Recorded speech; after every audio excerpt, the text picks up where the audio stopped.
Pansin ko lang halos lahat ng hindi naman lahat pero karamihan ng OFW, domestic helpers, is single mom.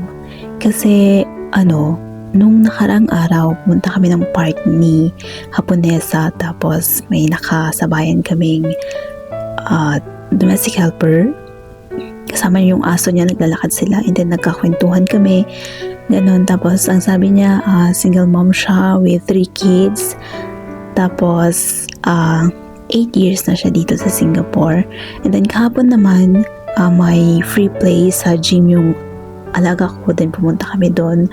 Tapos may nakasabayan na naman kaming domestic helper, and then sabi niya 10 years na siya dito sa Singapore, may 2 siyang anak sa Pilipinas.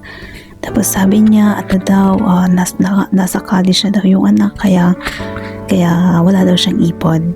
And then kanina pumunta ako sa labas kasi bumili ako ng lunch ko, and then may nakasabayan na naman akong Pilipina. Sabi niya she is a single mom, 3 years na siya dito sa Singapore.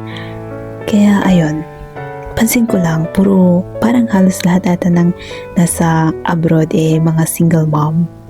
Ayun, don't ask kung bakit puro ata Pilipina yung nakakasalubong ko. Actually, marami mga Pilipino dito sa Singapore. Kahit saan ka pumunta, may Pilipino.